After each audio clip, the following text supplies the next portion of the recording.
اعوذ باللہ من الشیطان الرجیم بسم اللہ الرحمن الرحیم. ڈیئر اسٹوڈنٹس السلام علیکم.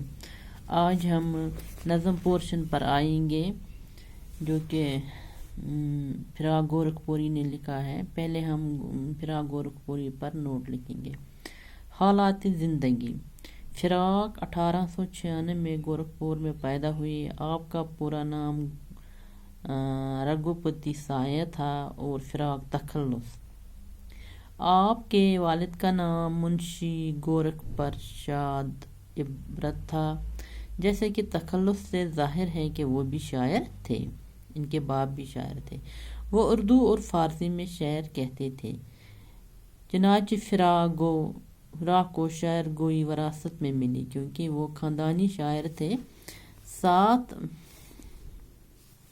برس کی عمر میں تعلیم حاصل کرنے کے لیے فراق کو اسکول میں داخل کرایا گیا. تعلیم میں دلچسپی کی وجہ سے اور محنتی ہونے کی وجہ سے وہ اچھے نمبرات میں پاس ہوتے رہے. اعلیٰ تعلیم کے لیے انہیں میسور سینٹرل کالج میں داخل کرا دیا گیا جہاں سے انہوں نے BA کا امتحان امتیازی نمبرات سے پاس کیا یعنی کہ گریجویشن کی. حکومت ان کی قابلیت سے متاثر ہوئی اور انہیں ڈپٹی کلکٹر کے عہدے کے لیے منتخب کیا. لیکن فراق ICS کا امتحان پاس کرنے کے بعد انگریزی حکومت میں ملازمت کرنے کے بجائے قومی تحریک میں شامل ہو گئے. آپ کی جوانی کے دور میں ملک میں قومی تحریک اپنے عروج پر تھی. کانگریس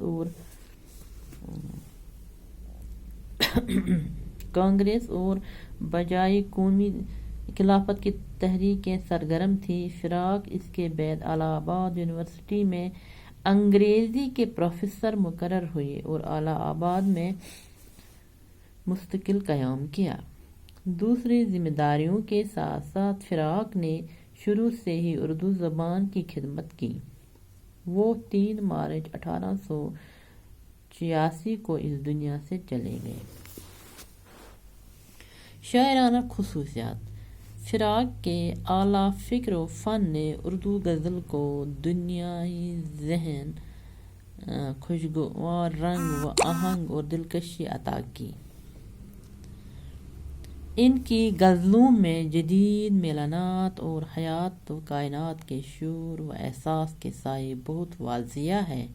ان کے کلام میں تغزل، مشاہدہ، ترسم، تاریخی حقائق، جذبات نگاری اور نفسیات شامل ہیں. لیکن ان سب باتوں کے ساتھ ساتھ ان کی غزلوں میں حسن و عشق کی واردات کے سلسلے میں ہر مصرعے ہوش اور شہتوت ٹپکتی ہے اور کہیں عامیانہ پن اپنی حدود پار کرتا جا رہا ہے. فراق کا محبوب محض دل بستگی کا سامان ہے اور کچھ نہیں. انہوں نے حسن و عشق کو ذاتی تجربات اور نفسیات کے پیرائی میں دیکھا اور پرکھا ہے. وہ جذبات نگاری اس طرح کرتے ہیں کہ پڑھنے والوں کے جذبات بھی بھٹک اٹھتے ہیں. فراق کے اشعار میں میر کی شعری روایت کی باز یافت ہے. انہوں نے صدیوں کی تہذیبی روح کو نیا تخلیقی اظہار دیا ہے.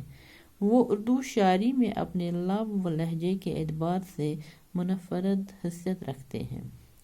انسانی تعلقات، جمالیات اور فطرت ان کی شاعری کے بنیادی موضوعات ہیں. فراق اگرچہ فلسفی نہیں تھے لیکن پھر بھی ان کے اشعار میں مفکرانہ شان موجود ہے. یہ دوسری بات ہے کہ حسن و عشق کے معاملے میں جسمانی لذتیں اس قدر غالب ہیں کہ ساری فکر انہیں کے گرد گھومتی ہے.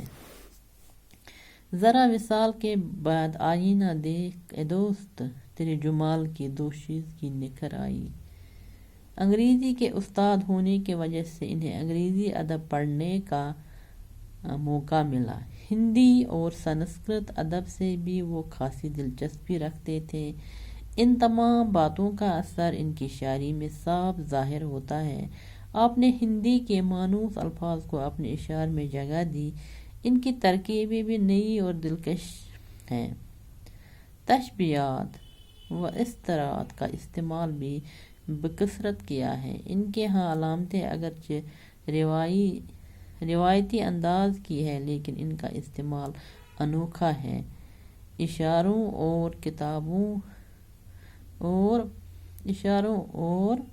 کتابوں کی جھلک ہر شعر میں نظر آتی ہے۔